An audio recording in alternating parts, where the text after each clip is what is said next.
하나님께서 이 세상을 만드시고 창조하셨을 때의 한 말과 똑같은 토브라는 의미를 가지고 있습니다. 그러니까 모세의 부모님은 모세가 태어나서 자기 아들이니까 잘생긴 것처럼 보일 수가 있어요. 그런데 상황을 보세요. 태어나면 바로 죽어야만 되는 상황입니다. 그 여유 있게 잘생겼다 이렇게 바라볼 상황이 되겠냐고요. 태어나자마자 무엇을 해야 돼요, 여러분? 숨겨야 돼요. 애굽 사람들한테 들키지 않게 숨겨야 됩니다. 왜냐하면 태어나면 바로 죽여서 나일강에 버려야 되니까. 그렇잖아요. 그러니까 여유가 없는 거예요. 이쁘다, 잘생겼다 말할 이유가. 그러나 영적으로 보았을 때 어떠한 교감이 이루어졌을 것은 분명하다라는 얘기예요. 영적으로 보았을 때 이 아이가 하나님께 크게 무언가 할 수 있는 사람으로 성장할 수 있다라고 하는 마음으로 울면서 말을 했다라는 얘기예요.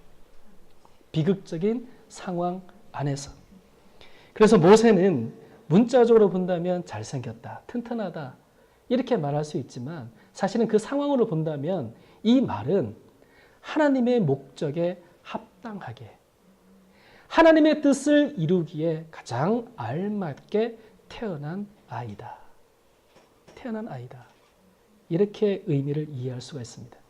자, 창세기 7장 20절 말씀에 보면 그때의 모세가 났는데 하나님 보시기에 아름다운지라 그의 아버지의 집에서 석 달 동안 기르더니 후대에도 이야기를 합니다. 하나님 보시기에 아름다운 자다. 하나님 보시기에 토바다. 이렇게 이야기를 하고 있어요. 자, 하나님이 세상을 만드시고 창조하신 것을 보면서 기쁘다, 좋다라고 말씀하셨어요. 똑같이 모세가 태어난 것을 보고 하나님께서는 기쁘다, 좋았다 이렇게 말씀하고 있습니다. 즉 모세는 하나님의 뜻대로 이집트에서 고생하고 있는 아주 불법 노동 착취를 당하고 있고 살인 정책에 희생을 당하고 있는 이스라엘 백성들을 이끌고 나와서 자유와 해방과 약속의 땅으로 들이기에 알맞은 자로 하나님이 모세를 보셨다. 이야기입니다. 이것은 또 다른 하나님의 창조의 시작이었다라는 거예요. 여기서 우리가 한 가지 의문을 던질 수가 있습니다. 자, 그렇다면 하나님이 선택한 사람만, 하나님의 계획을 이루기 위해서 선택한 사람만 토브하냐? 라는 것입니다. 그럼 이제 우리 막 태어난 이제 한 1년 지났나요, 주아가? 돌 지났죠? 네, 돌잔치 갔구나, 진짜. 야, 참. 이제 주아, 이제 우리 준이 이제 막 태어났는데 이제 한 2달 지났거든요. 그러면 그 아이들은 하나님의 선택을 받지 않았느냐? 라는 것입니다. 하나님의 선택을 받은 사람만 토브하냐? 라는 것에 우리는 의문을 던질 수가 있죠. 그죠? 제가 볼 때는 하나님께서 태어날 때부터 택한 사람을 성경에서 쭉 기억을 더듬어 찾아보니 몇 명이 안 돼요. 모세, 사무엘, 삼손, 세례 요한, 그리고 예수님. 제 기억으로는 이 5명밖에 기억이 잘 안 나요. 또 찾아보면 있을지 모르겠지만. 그런데 후천적으로 태어나고 난 다음에 하나님께 선택받은 사람은 셀 수 없이 많습니다. 아브라함, 모세, 에스라, 느헤미야, 선지자들, 12제자와 바울, 브리스길라와 아굴라, 베베, 루디아, 그 이름 모를 수많은 하나님의 제자들.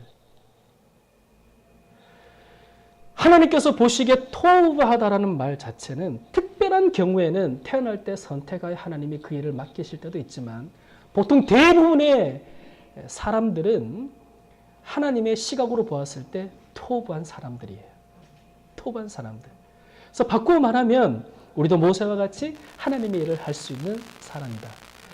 선천적으로 태어날 때부터 택함을 받지 않았다 하더라도 물론 하나님의 계획 속에는 있지만 우리 인간적으로 눈으로 봤을 때는 특별함이 없는, 특별한 것이 없는 아이처럼 보이지만 물론 부모님 눈에는 특별하게 보일지 모르겠지만 그죠?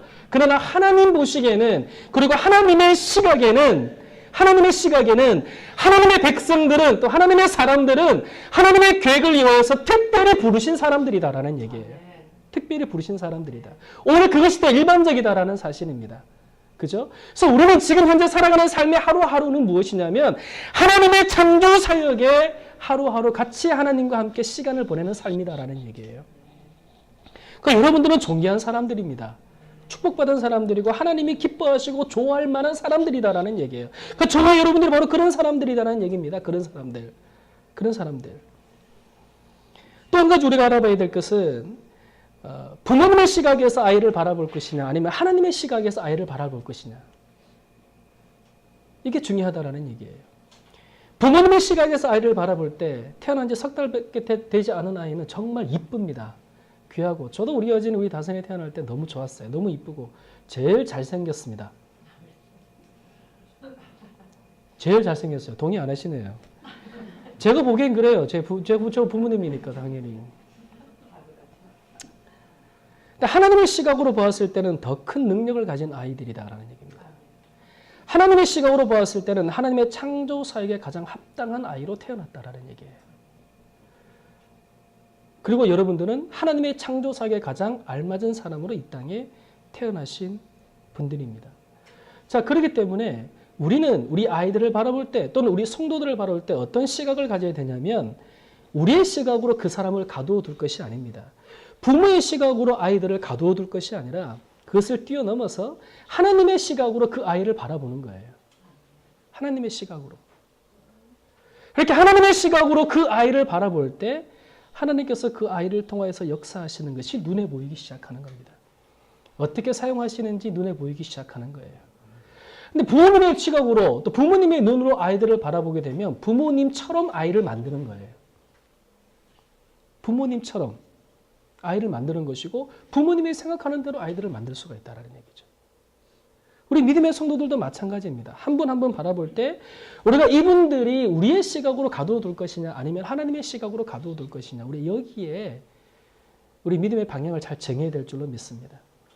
내 시각으로 내 신앙의 식견으로 내 신앙의 경험으로 그 성도들을 판단하고 하면 어쩌면 이것이 정죄가 될 수가 있어요. 그러나 하나님의 시각으로 본다면 그 뒤에 숨겨져 있는 하나님의 뜻이 무엇인지 다시 한번 돌아보게 되고 쉽사리 우리의 입술을 통하여서 말을 통하여서 판단하지 않게 된다는 얘기죠.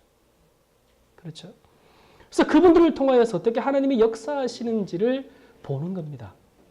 말하지 않고 그 일이 무엇인지 어떤 의미를 주는지 어떤 뜻을 주는지 그래서 그것을 통하여 하나님이 어떻게 그들의 삶을 통하여 창조의 역사를 이루어 나가시는지를 바라볼 수 있다는 얘기예요. 그렇죠? 그래서 우리는 하나님이 나를 보시는 또는 하나님이 여러분들을 보시는 그 시각으로 우리 아이들을 우리의 자녀들을 우리 믿음의 성도들을 바라보시기를 주님의 이름으로 축원드립니다. 하나님은 모세를 아름답게 보았습니다. 이스라엘 백성들을 건지시기 위해서 가장 합당한 사람으로 보았습니다. 우리 또한 그런 믿음의 시각으로 우리의 자녀들을 성도들을 보시기를 주님의 이름으로 축원드립니다. 두 번째는 노아 DNA 심기입니다. 노아의 DNA를 심자라는 거예요. 모세의 부모가 모세를 하나님의 시각으로 그러면 어떻게 키웠는가? 이것이 중요하지 않겠습니까? 하나님의 시각, 하나님 보시기에 모세의 부모님이 모세를 바라볼 때 토우바다라고 얘기를 했어요. 토브. 자, 그러면 그렇게 본대로 잘 키워야 되지 않겠습니까? 하나님의 시각대로. 그렇죠? 모세가 태어난 후 석 달이 지난 후에 그 일이 어떻게 키웠는지 알 수가 있습니다. 2절 말씀해 보면 같이 한번 읽어볼게요. 시작. 그 여자가 임신하여 아들을 낳으니 그가 잘생긴 것을 보고 석 달 동안 그를 숨겼으나 더 숨길 수 없게 내매 그를 위하여 갈대 상자를 가져다가 역청과 나무진을 칠하고 아기를 거기에 담아 나일강가 갈대 사이에 두고 라고 되어 있습니다. 자, 모세 어머니 요게벳은 갓난아기를 석 달 동안 집안에 숨겨두고 키웁니다. 근데 두 가지 문제점이 발견을 할 수가 있습니다. 첫 번째는 숨겨둘 곳이 더 이상 없다라는 얘기예요. 두 번째는 아이가 이제 자라나는 겁니다. 자라나는 거예요. 이 모세의 어머니가 살았던 집이 100평, 200평 되는 대저택은 아닌 것은 우리가 알 수가 있죠. 노예 생활을 하면서 어떻게 그런 데를 살 수가 있겠습니까? 어떤 삶을 살았는지 모르겠지만 어쨌든 단칸방에서 벽돌을 짓이어서 이제 중동의 문화로 봤을 때 그렇게 그 집에 살았을 겁니다. 뭐 화장실도 무엇도 부엌도 다 같이 원룸격인 그런 집안에 살았습니다. 그러니까 그런 좁은 집안에 아이를 어떻게 숨길 수가 있겠냐 이거예요. 어디에 숨길 수가 있겠습니까? 장소가 없다라는 얘기예요. 저희 아이들이 어렸을 때 집에서 숨바꼭질을 자주 했어요. 일주일에 한 번씩 이렇게 밤에 했는데 불을 다 끄고 커튼을 다 치고 불을 다 끄면 아무것도 안 보이잖아요. 그래서 술래를 한 명 정해놓고 각자 숨습니다. 각자 숨어요. 근데 그거를 뭐 한 4번 해보니까 숨을 데가 없어요. 가장 오래 숨었던 아이가 우리 다선이인데 한 15분 동안 못 찾았어요. 어디서 찾았냐면은 그 안방의 드레스룸의 안쪽에 있는 드레스룸 안에 있는 조그만한 그 칸 안에 들어가서 이렇게 숨어 있는 거예요. 숨도 안 쉬고. 15분 만에 찾았어요. 15분 만에. 최장 기간입니다. 최장 시간. 한 4번, 5번 정도 해보니까 뻔해요. 32평 정도 되는 아파트인데 뻔해요. 뻔해. 한 4번, 5번 하니까 숨을 곳이 없더라고요. 저도 아무리 창조적으로 생각을 해봐도 숨을 데가 없어요. 그러니까 석 달을 이 아이를 단칸방에서 숨겨야 되니 얼마나 힘들겠습니까? 얼마나 힘들겠어요. 두 번째는 이 아이가 이제 원초적으로 자기 주장을 드러낼 아이로 성장하는 겁니다. 석 달 동안. 100일이잖아요. 좀 자라면서 이제 울음소리도 커지고 이기적인 본성이 드러나서 뭔가 하나 자꾸 뺏으려고 그러면 더 크게 우는 거예요. 그리고 이제 막 건강하니까 돌아다니면서 부시고 때리고 막 이렇게 아닌가? 그 정도는 아닌가? 제가 아이를 안 키워봐서 잘 모르겠지만 그건 3살 때군요. 이제 점점 울음소리가 커지는 겁니다. 예. 그러니까 그 울음소리 때문에 이제 위협을 느끼는 거죠. 혹시 애굽의 사람들이 들어와서 여기 아이가 있다. 발견이 되어서 애굽의 군사들로 인해서 나일강에 버려지고 익사시키는 일이 벌어질까 봐 너무나 불안하게 하루하루 석 달 동안 그렇게 살았습니다. 이 아이들이 얼마나 이 집중력이 떨어지냐면은 제가 차량 운행을 이렇게 해보면 아이들 차량 운행을 해보면 야 조용히 운전 좀 하자 그러잖아요. 그럼 대답은 예 해요. 그 다음부터 떠들어요. 아이들이 그렇게 떠들더라고요. 그러니까 조용히 하라는 의미 자체를 모르는 거죠. 그게 아이들인 거죠. 모세도 마찬가지였다라는 얘기입니다. 통제가 되지 않는다라는 얘기예요. 그렇게 석 달을 숨죽이면서 그 아이를 키웠는데 석 달이 지나고 난 다음부터는 도저히 못 키우겠는 거예요. 못 키우겠는 거예요. 그러니까 이 어머니는, 이 아버지는 인간의 한계에 도달한 겁니다. 모세를 그 죽음의 위협 속에서 키울 때까지의 한계를 느낀 거예요. 도저히 못 키우겠는 거예요. 그렇게 한계에 다다랐을 때 한 가지 방법을 최후의 수단을 절박한 상황에서 만들어내는데 이 아이를 강가로 떠내려 보내는 겁니다. 그래서 만든 것이 갈대 상자예요.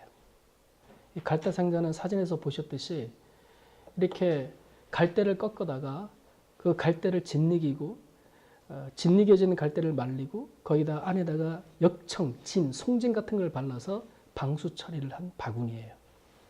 그래서 이것은 배라기보다는 상자에 가까운 물품이었습니다. 근데 이 상자를 만들 때 참 물면서 만들었겠죠. 그죠?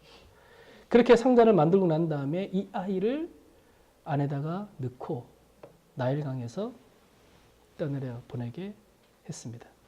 이 부모님은 이 아이를 나일강에 버린 것이 아니라 떠내려 보낸 거죠. 근데 이 갈대 상자가 가지고 있는 의미가 있습니다. 이 상자라는 말은 테바라는 히브리어를 가지고 있는데요. 이 말이 어디에 쓰였냐면 딱 2번 등장하는데 여기와 노아의 방주 때입니다. 노아의 방주가 테바예요. 테바. 이 테바가 가지고 있는 의미는 무엇이냐면 단순한 상자입니다. 상자예요. 그러니까 배가 아니라 상자입니다. 이 배라고 한다면 키가 있죠. 방향타, 조타. 그죠?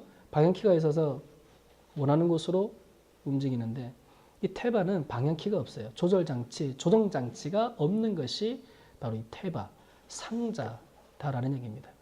그래서 이 어머니는 눈물을 흘리면서 모세를 테바에 넣고 뚜껑을 덮고 나일강에 떠내려 보낼 때는 자신의 손이 아닌 하나님의 손에 이 아이가 맡겨지기를 간절한 마음으로 눈물을 흘리면서 떠내려 보냈다.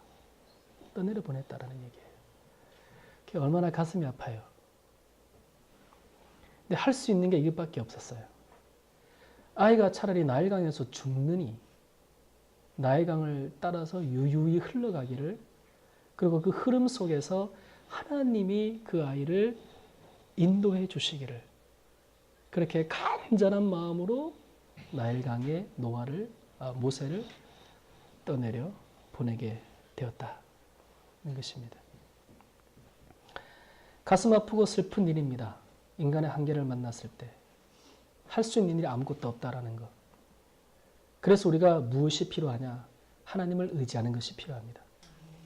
하나님을 신뢰하는 것이 필요합니다. 그래서 모세의 어머니는 그 마음으로 모세를 나일강에 떠내려 보냈다라는 얘기예요. 하나님께서 이 땅에 우리를 살게 하셨을 때 이 땅을 살아가면서 가시, 덤풀과 엉겅퀴가 죄 때문에 자라나게 되죠. 그 가시, 엉겅퀴와 그것으로 인하여서 우리는 온전한 삶을 살 때가 없습니다. 그리고 인간의 한계를 느낄 때가 많죠. 그럴 때 우리는 무엇을 해야 되느냐?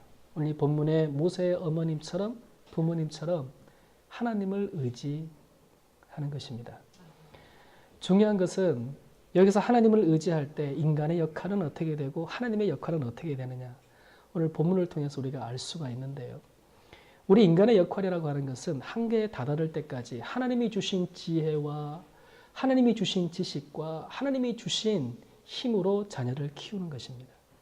부모의 책임과 부모의 도리와 부모의 힘으로 자녀들을 잘 키우고 돌보고 지키되 내 힘으로 할 수 없는 일들이 있을 때, 내 한계에 부딪히고 내가 해줄 수 없는 무언가에 부딪혔을 때, 그때 우리가 해야 될 일은 하나님을 의지하는 겁니다. 그때 하나님을 의지하는 거예요. 그래서 모든 것을 하나님께 맡기고 하나님께서 해주시기를, 그래서 인간의 책임과 부모의 의무를 다하지 않는다는 것은 직무유기에 가까운 것입니다. 하나님은 기본적으로 우리에게 지혜를 주셨고 지혜로 이 세상을 살아가게 하셨으니 우리 하나님이 주신 지혜대로 아이들을 잘 키우는 겁니다. 잘 키우는 거예요. 그리고 우리가 할 수 없는 일은 하나님께 맡기고 하나님 편에 두고 하나님이 하시기를 그렇게 기도할 때 하나님께서는 그 길을 열어주시고 문제를 해결하게 하신다라는 얘기입니다. 이것이 우리가 배워야 될 삶이고, 모세는 그렇게 태생부터 노아의 DNA를 가지고 태어났어요. 태생부터. 물론 노아의 삶을 세 등분으로 나눌 수가 있습니다. 40, 40, 40, 120세를 살았잖아요. 첫 번째 1살 때부터 40살까지는 애굽에서의 삶을 살았습니다. 그 다음에 40부터 80까지는 광야에서 살았습니다. 80에서 120살까지는 하나님과 함께 약속의 땅을 향하여서 걸어가는 하나님과 함께의 삶을 살았습니다. 전반부에 처음에 속하는 1살 때부터 40살까지의 삶 속에서 모세가 이 뜻이 무엇인지 깨닫지는 못했어요. 그러나 출애굽을 통하여서 40세 이후의 삶 속에서는 그것을 하나님의 전적으로 맡겨진 삶이 무엇인지를 노아의 DNA가 그때부터 깨어나기 시작하는 거예요. 그래서 홍해를 만났을 때 모세가 백성들에게 이렇게 얘기합니다. 잠잠히 기다려라.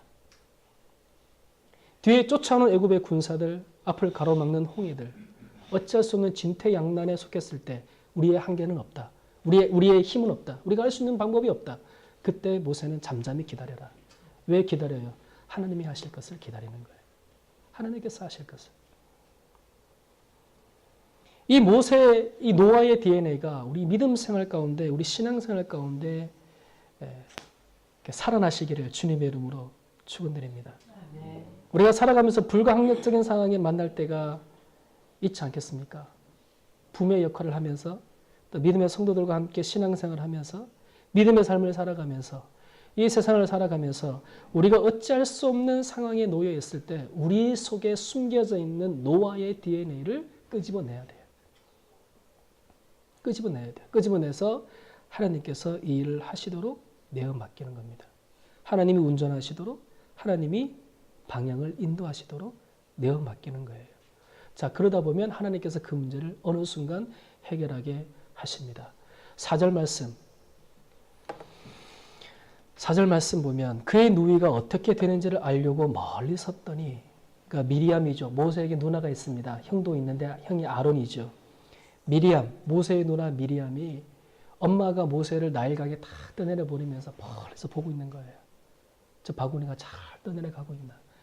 혹시 뒤집어지지 않나? 이렇게 멀리서 바라보고 있는 거예요. 근데 그것이 흘러 어디로 가느냐? 그의 누이가 바로의 딸에게 이르되 내가 가서 당신을 위하여 히브리 여인 중에서 유물을 불러다가 그 아이에게 젖을 먹이게 하리이까. 바로의 딸이 그에게 이르되 가라 하매 그 소녀가 가서 그 아기의 어미를 불러오니라고 되어 있습니다. 멀리서 보니 떠내려가는 그 상자가 누구 손에 닿느냐면 목욕하러 나온 바로의 딸에게 닿습니다. 뚜껑을 열어보니 아이가 있는 거예요. 근데 이 아이가, 근데 이 바로의 딸은 잘생겼다고 얘기 안 해요. 희한하죠? 불쌍히 여겼다 얘기합니다. 불쌍히 여겼다. 뚜껑을 열어보니 이집트 사람이 아닌 거예요. 사실 중동 사람들 보면은 비슷비슷하잖아요. 그죠? 미국 사람이나 프랑스 사람이나 비슷비슷하잖아요. 백인들은. 중동 사람들도 마찬가지.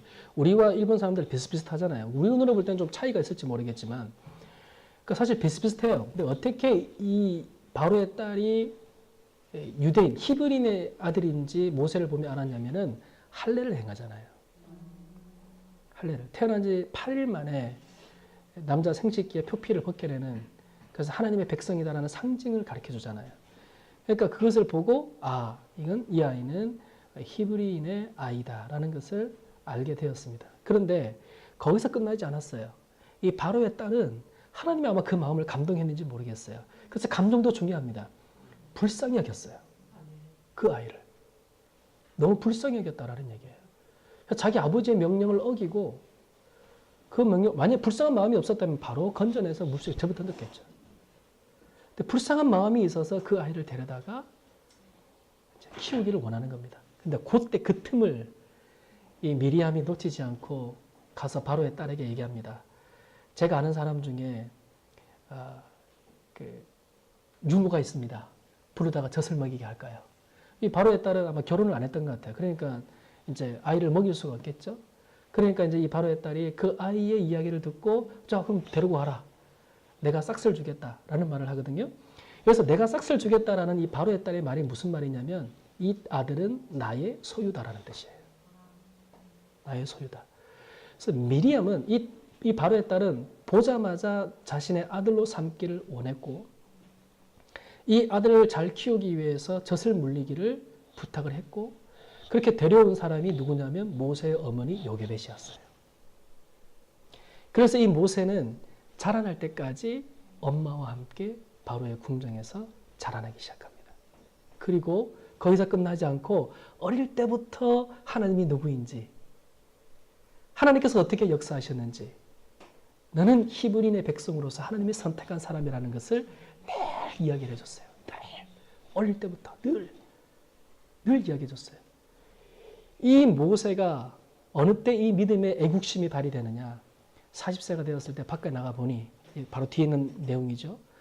자신의 동족이 애굽의 군사들로부터 부당한 대우를 받고 막고 있는 거예요.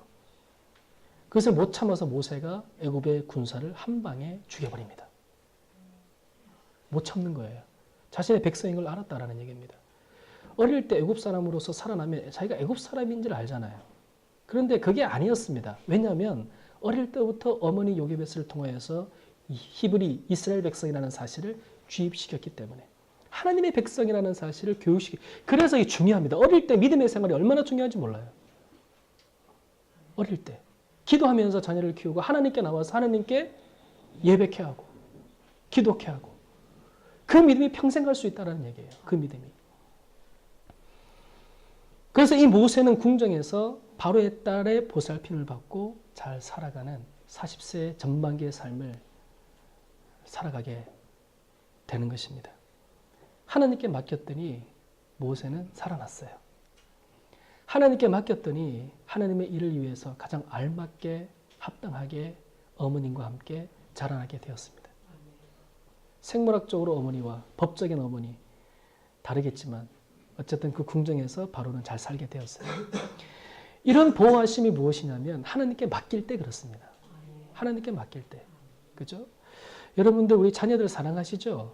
그죠? 자녀들 사랑하는데 그 자녀들의 사랑하는 마음이 하나님보다 클 수는 없다는 생각이 들어요. 그런 마음을 가져야 돼요. 그죠? 부모의 입장에서 자녀들을 사랑하는 마음, 하나님이 그 아이를 사랑하는 마음, 이것은 차이가 있다는 생각이 들어요. 우리가 누구로부터 더 많은 사랑을 받아야 되느냐? 부모님의 사랑을 더불어서 하나님께 사랑받는 자녀로 자라기를 하나님께 기도합시다. 자, 그러기 위해서는 하나님께 사랑받을 수 있는 아이가 되도록 만드는 것이 중요해요. 하나님께 맡겨지는 것이 중요합니다. 하나님에 의해서 자라나게 하는 것이 중요합니다. 그렇게 해야 그 아이가 주님 안에서 하나님의 귀한 뜻을 이루게 된다는 얘기예요. 그래서 그 아이도 한계를 만날 때 하나님께 의지하고, 그래서 그 아이도 자라나면서 한계에 부딪힐 때 하나님께 어떻게 자신의 삶을 맡기는지를 그렇게 배울 수 있고 알 수가 있다라는 사실이죠. 그죠? 이것이 결국엔 하나님의 맡겨진 삶의 축복입니다. 여러분, 우리의 삶을 하나님께 맡깁시다. 세상 속에서 하나님께 맡겨진 그리스도인이 되시기를 바랍니다. 우리는 하나님 보시기에 아주 좋은 존재들입니다. 토부한 존재들입니다. 하나님의 형상을 닮은 자들이고 나를 닮은 아이보다 하나님을 닮은 아이가 되어서 사람이 되어서 하나님께 영광이 되시기를 바랍니다. 이렇게 하나님을 닮은 자는 절박한 상황에서 하나님을 의지하게 되고 하나님께 인생의 운전대를 맡기게 되고 그러다 보면 어느새 문제가 해결되게 되는 것입니다. 그래서 우리 영혼의 뼛속까지 이 노아의 DNA가 심겨져서 하나님께 맡겨진 삶이 되시기를 주님의 이름으로 축원드립니다. 기도하겠습니다. 전능하신 아버지 하나님, 은혜와 사랑을 진심으로 감사를 드립니다. 하나님,